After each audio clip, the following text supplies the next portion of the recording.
എല്ലാവർക്കും വസുദേവ കുടുംബത്തിലേക്ക് സ്വാഗതം. ഇനി നമുക്ക് കുറച്ചൊരു സീരീസ് ആയിട്ട് അയ്യപ്പസ്വാമിയെ കുറിച്ചുള്ള കാര്യങ്ങൾ, പലർക്കും പല സംശയങ്ങളുണ്ടായിരിക്കും. അപ്പോൾ ചില കാര്യങ്ങളെല്ലാം നമുക്ക് അയ്യപ്പസ്വാമിയെ കുറിച്ചുള്ള ചില കാര്യങ്ങളെല്ലാം നമുക്കിവിടെ ഷെയർ ചെയ്യാം. അതായത് താരക ബ്രഹ്മ സ്വരൂപമായിട്ടുള്ള സാക്ഷാൽ അയ്യപ്പസ്വാമിയാണ് ശബരിമലയിൽ ഉള്ളത് എന്നാണ്. അതായത് അയ്യപ്പനായിക്കൊള്ളട്ടെ, മണികണ്ഠനാവട്ടെ, ഇതെല്ലാം ശാസ്താവിൻ്റെ ഓരോ ഭാവങ്ങളാണ്, ഓരോ രൂപങ്ങളാണ്. യഥാർത്ഥത്തിൽ ശബരിമലയിലുള്ള വിഗ്രഹ സങ്കല്പം എന്താണെന്ന് ചോദിച്ചാൽ അത് തീർച്ചയായിട്ടും ധർമ്മശാസ്താവാണ് എന്ന് വേണം പറയാൻ. അതുമാത്രമല്ല, ഭഗവാൻ പട്ടബന്ധം ധരിച്ചുകൊണ്ടാണ് അവിടെ ഇരിക്കുന്നത്. ഒരു യോഗിക് പോസ്ചറാണ്. അദ്ദേഹം ധ്യാന സ്വരൂപനായിട്ടാണ് അവിടെ ഇരിക്കുന്നത്. മൂലസ്വരൂപത്തിൽ അദ്ദേഹം പൂർണ്ണ, പുഷ്കല എന്ന 2 ഭാര്യമാരോടൊപ്പം വസിക്കുന്നു എന്നാണ് പറയപ്പെടുന്നത്. മറ്റൊരു ഭാവത്തിലാണെങ്കിൽ പ്രഭ എന്ന ഭാര്യയും സത്യകൻ എന്ന മകനുമുണ്ടെന്നാണ് പറയപ്പെടുന്നത്. അപ്പോൾ ഓരോ ക്ഷേത്രങ്ങളിലെയും അവിടെയുള്ള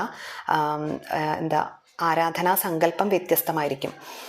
അതായത് പാർത്ഥസാരഥിയായിരിക്കുന്ന കൃഷ്ണനെ ചില ക്ഷേത്രങ്ങളിൽ കാണാം, ചില ക്ഷേത്രങ്ങളിൽ ഉണ്ണിക്കണ്ണനായിട്ടിരിക്കുന്ന ഭഗവാനെ കാണാം, മഹാപ്രഭുവായിരിക്കുന്ന ഗുരുവായൂരപ്പനെ കാണാം. അങ്ങനെ പല ഭാവങ്ങളിലാണ് ഭഗവാൻ ഇരിക്കുന്നത്. അപ്പോൾ ഓരോ ക്ഷേത്രത്തിലെയും സങ്കല്പങ്ങൾ വ്യത്യസ്തമായിരിക്കും. ശബരിമലയിലെ സങ്കല്പം എന്നാൽ അതൊരു യോഗിക് പോസ്ചറാണ്. താരക ബ്രഹ്മസ്വരൂപനായ നൈഷ്ഠിക ബ്രഹ്മചാരിയായിട്ടുള്ള ഭഗവാനെയാണ്, അല്ലെങ്കിൽ ധർമ്മശാസ്താവിനെയാണ് നമുക്ക് ശബരിമലയിൽ കാണാൻ സാധിക്കുക. ഇനി ശബരിമലയിൽ ഏറ്റവും പ്രധാനം എന്നത് വിഗ്രഹം തൊഴുന്നതല്ല. വിഗ്രഹം തൊഴാൻ നമുക്ക് വടക്ക് ഭാഗത്തു കൂടി വേണമെങ്കിൽ പോയിട്ട് തൊഴാം. പക്ഷേ 18ാം പടി ചവിട്ടാനുള്ള അർഹത നേടുക എന്നതാണ് ഏറ്റവും പ്രധാനം. ഈ 18ാം പടി ചവിട്ടാനുള്ള അർഹത നേടണമെങ്കിലോ 41 ദിവസത്തെ വ്രതം, കഠിനമായ 41 ദിവസത്തെ വ്രതം നിർബന്ധമാണ്. എങ്കിൽ മാത്രമേ ഈ ഒരു 41 ദിവസത്തെ ആ ഒരു സൈക്കിളിലൂടെ നമ്മൾ പോന്നാൽ മാത്രമേ നമുക്ക് നമ്മുടെ ശരീരത്തിനും മനസ്സിനും ആ ഒരു ട്രാൻസ്ഫോർമേഷൻ സംഭവിക്കുന്നുള്ളൂ.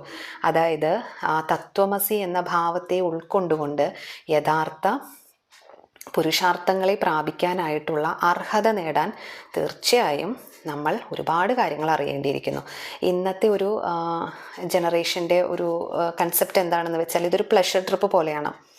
അതായത് ഒരു ആഴ്ചയൊക്കെ വ്രതം എടുത്ത് പോകുന്ന അന്ന് മാലയിട്ട്, അതായത് മാലയിട്ടാൽ വ്രതം കടുക്കും, അതായത് കുറച്ച് കടുപ്പമുള്ള വ്രതങ്ങൾ, അനുഷ്ഠാനങ്ങൾക്കൊക്കെ വ്യത്യാസങ്ങൾ സംഭവിക്കും. അതുകൊണ്ട് പോകുന്ന അന്ന് മാലയിട്ട് പോയി തൊഴുന്നു. അങ്ങനെ തൊഴാനാണെങ്കിൽ അനവധി ശാസ്താക്ഷേത്രങ്ങൾ നമുക്ക് ചുറ്റിലുണ്ട്. അതായത് 108 ശാസ്താക്ഷേത്രങ്ങളാണ് പരശുരാമൻ സ്ഥാപിച്ചിട്ടുള്ളതെന്നാണ് പറയപ്പെടുന്നത്. അവിടെയൊക്കെ നമുക്ക് പോയിട്ട് തൊഴാം.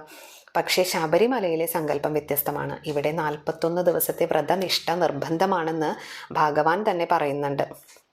നമുക്കൊരുപാട് മൂലഗ്രന്ഥങ്ങളൊക്കെ ഉണ്ടല്ലോ. അപ്പോൾ അതുപോലെ ഈ ഭൂതനാഥ സർവസ്വം, പിന്നെ അതുപോലെ ഒരു ഗീത, അങ്ങനെ പല ഗ്രന്ഥങ്ങളും അവൈലബിൾ ആണ്. പിന്നെ ഞാൻ എഴുതി വെച്ചിട്ടുണ്ട്. അപ്പോൾ ഇതിലെല്ലാം ഭഗവാൻ പറയുന്നത് എന്താണെന്ന് വെച്ചാൽ, ഇവിടെ വരണം എന്നുണ്ടെങ്കിൽ തീർച്ചയായിട്ടും 41 ദിവസത്തെ വ്രതം നിർബന്ധമാണ് എന്ന് ഭഗവാൻ തന്നെ പറയുന്നുണ്ട്.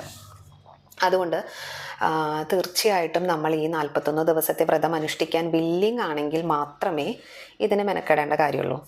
കാരണം നമ്മൾ അവിടെ പോകുന്നതിന് ഒരു ഉദ്ദേശമുണ്ട്, നമുക്കൊരു ലക്ഷ്യം ഉണ്ടായിരിക്കണം. നമ്മൾ പാട്ടിൽ കേട്ടിട്ടുണ്ടല്ലോ, ഒരേ ഒരു ലക്ഷ്യം ശബരിമാമല എന്ന്. ആ ഒരു ലക്ഷ്യം നേടാനായിട്ട് നമ്മൾ എന്ത് ചെയ്യണം? നമുക്ക് ഒരുപാട് കാര്യങ്ങൾ ത്യജിക്കേണ്ടതായിട്ടുണ്ട്. ഒരുപാട് വലിയ വലിയ കാര്യങ്ങൾ നേടണമെന്നുണ്ടെങ്കിൽ തീർച്ചയായിട്ടും ചില ചെറിയ ചെറിയ കാര്യങ്ങളെല്ലാം നമുക്ക് ത്യജിക്കാം. ആ ഒരു യോഗി ഭാവത്തിലേക്ക് ഉള്ള ഭഗവാനെയാണ് കാണാൻ പോകുന്നത്. തീർച്ചയായിട്ടും ആ ഒരു ഭാവത്തിലേക്ക് നമ്മൾ താതാത്മ്യം പ്രാപിക്കണമെങ്കിൽ നമ്മളും ഒരു സന്യാസിയെ പോലെയുള്ള ഒരു ജീവിതം അനുഷ്ഠിക്കേണ്ടതായിട്ട് വരും ഈ ഒരു 41 ദിവസം. അങ്ങനെ ഭഗവാനും നമ്മളും തുല്യരായി മാറുമ്പോഴാണ് നമുക്ക് അവിടെ ഒരു ബ്രഹ്മസാക്ഷാത്കാരം ലഭിക്കുന്നത്. അപ്പോൾ ഇതിനെക്കുറിച്ചൊക്കെയാണ് നമ്മൾ ഈ ഒരു സീരീസായിട്ട് പറയാൻ ഉദ്ദേശിക്കുന്നത്. പണ്ട് ഭാരതത്തിൽ ശിവഭക്തന്മാർ, വൈഷ്ണവ ഭക്തർ, അതുപോലെ ശാക്തേയ ഭക്തർ എന്നൊക്കെയുള്ള വേർതിരിവുകൾ ഉണ്ടായിരുന്നു.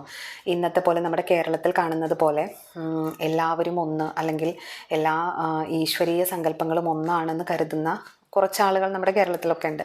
പക്ഷേ അത്തരത്തിലുള്ളൊരു സങ്കല്പത്തിലായിരുന്നില്ല കുറച്ച് കാലങ്ങൾക്ക് മുൻപ്. അതായത് ശൈവരും വൈഷ്ണവരും തമ്മിൽ ഒരു സ്പർദ്ധ പോലെയായിരുന്നു. ശൈവർക്കാണ് കൂടുതൽ പ്രാമുഖ്യം, അതല്ല വൈഷ്ണവർക്കാണ് കൂടുതൽ പ്രാധാന്യം, അങ്ങനെയുള്ള ഒരു സ്പർദ്ധ അവർക്കിടയിലുണ്ടായിരുന്നു. ഇന്നും നമുക്ക് നോർത്ത് ഇന്ത്യയിലെ പല സ്ഥലങ്ങളിലും പോയാൽ ഈ ഒരു സ്പർദ്ധ നിലനിൽക്കുന്നതായിട്ട് കാണാം. വൈഷ്ണവർ ഭസ്മം ധരിക്കുന്നില്ല, അതുപോലെ ശൈവരാണെങ്കിലോ കളഭം തൊടുന്നില്ല, ചന്ദനം തൊടുന്നില്ല, തുളസി ഉപയോഗിക്കുന്നില്ല. അതായത് അവർക്കിടയിൽ ഇപ്പോഴും ആ ഒരു ഇത് നിലനിൽക്കുന്നുണ്ട്, വേർതിരിവ് നിലനിൽക്കുന്നുണ്ടെന്ന് വേണം പറയാനായിട്ട്. പക്ഷേ നമ്മുടെ അതായത് ഈ ഒരു ശാസ്താവിൻ്റെ സങ്കല്പം അല്ലെങ്കിൽ അയ്യപ്പൻ്റെ സങ്കല്പം വന്നതോടെ അയ്യപ്പസ്വാമി എന്നാൽ ശിവതത്വത്തിൻ്റെയും വൈഷ്ണവ തത്വത്തിൻ്റെയും ഒരു സംയോഗമാണ് അല്ലേ. ശിവൻ്റെയും മോഹിനി രൂപം ധരിച്ച സാക്ഷാൽ മഹാവിഷ്ണുവിൻ്റെയും പുത്രനാണ് ഭഗവാൻ എന്നാണ് പറയപ്പെടുന്നത്. അതായത് അയ്യപ്പസ്വാമി എന്നാണ് പറയപ്പെടുന്നത്. പിന്നീട് പമ്പ സരസിനടുത്ത് നിന്ന് പന്തള രാജാവിന് ലഭിച്ചതാണ്. ഏകദേശം 400 വർഷങ്ങൾക്ക് മുൻപുള്ളൊരു ചരിത്രമാണ് അയ്യപ്പസ്വാമിയുടെ ചരിത്രം എന്ന് പറയാം. അപ്പോൾ ഇവിടെ എന്താണ് ഉദ്ദേശിക്കുന്നത്? അതായത് ശിവൻ്റെയും വിഷ്ണുവിൻ്റെയും ഒരു സംയോഗമാണ്, അതായത് ശൈവ തത്വത്തിൻ്റെയും വൈഷ്ണവ തത്വത്തിൻ്റെയും സംയോഗമാണ് ശാസ്താവിലൂടെ സാക്ഷാത്കരിക്കുന്നത്. ഇവിടെ അതോടുകൂടി കുറേയൊക്കെ ആ ഒരു സ്പർദ്ധ കുറഞ്ഞതായിട്ട് നമുക്ക് കാണാനായിട്ട് സാധിക്കും. അപ്പോൾ ശിവൻ്റെയും വിഷ്ണുവിൻ്റെയും മകൻ എന്നുള്ള ആ ഒരു രീതിയിലല്ല നമ്മളിതിനെ കാണേണ്ടത്. ആ ഒരു തത്വങ്ങളുടെ സംയോജനമായിട്ട് വേണം നമ്മളിതിനെ കാണേണ്ടത്.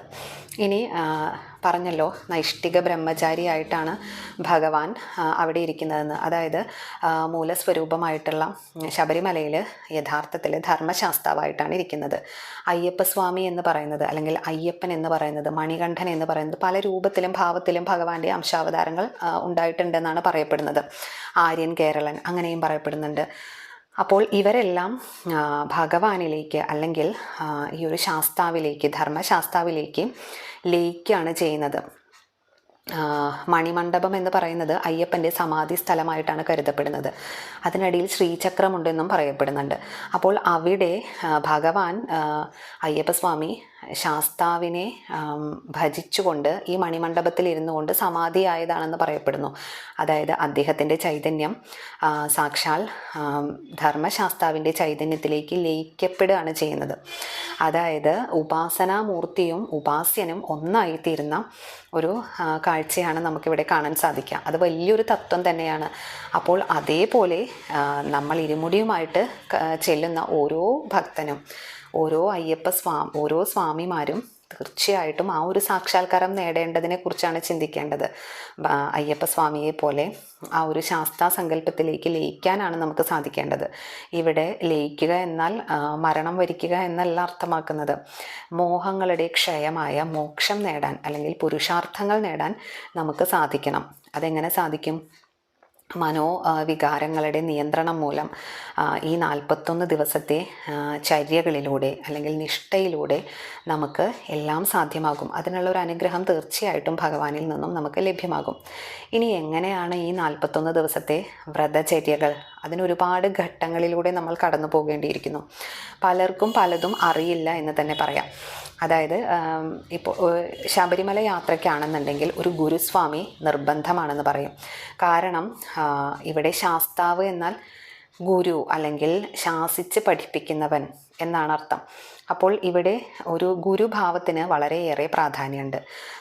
ഏതൊരാളും കെട്ടിനിറച്ച് പോകുന്നതിന് മുൻപ് ഒരു ഗുരുസ്വാമി ഉണ്ടായിരിക്കും. ഗുരുസ്വാമിയിൽ നിന്ന് അദ്ദേഹത്തിന് ദക്ഷിണ കൊടുത്തൊക്കെയാണ് ഈ ഇരുമുടി കെട്ട് നിറച്ച് ഓരോ സ്വാമിമാരും ശബരിമലയ്ക്ക് പുറപ്പെടുന്നത്.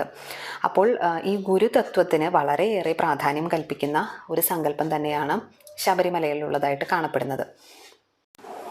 ശബരിമലയിൽ 18 പടികളുടെ തത്വങ്ങളെക്കുറിച്ച് നിരവധി വ്യാഖ്യാനങ്ങളുണ്ട്. അതിലൊന്നാണ്, അതായത് നമ്മുടെ പഞ്ചേന്ദ്രിയങ്ങളായിട്ടുള്ള കണ്ണ്, ചെവി, മൂക്ക്, നാക്ക്, ത്വക്ക് എന്നീ പഞ്ചേന്ദ്രിയങ്ങൾ, അതുപോലെ അഷ്ടരാഗങ്ങളായിട്ടുള്ള കാമം, ക്രോധം, ലോഭം, മോഹം, മദം, മാത്സര്യം, ദംഭ്, അസൂയ, ത്രിഗുണങ്ങളായ സാത്വിക, രജസ്, തമോ ഗുണങ്ങൾ, പിന്നീട് വിദ്യ, അവിദ്യ, ഇതിനെയെല്ലാം ഇതിൻ്റെ എല്ലാം ഒരു സങ്കല്പമാണ് 18 പടികൾ എന്ന് പറയുന്നുണ്ട്. ഇനിയും ധാരാളം വ്യാഖ്യാനങ്ങളുണ്ട്. അതിന് നമുക്ക് നാളെ നോക്കാം. എല്ലാവർക്കും ഒരുപാട് നന്ദി. എന്നെ കേൾക്കാൻ കാണിച്ച മനസ്സിന് എല്ലാം ഭഗവാനിൽ സമർപ്പിക്കുന്നു. സ്വാമിയേ ശരണമയ്യപ്പ.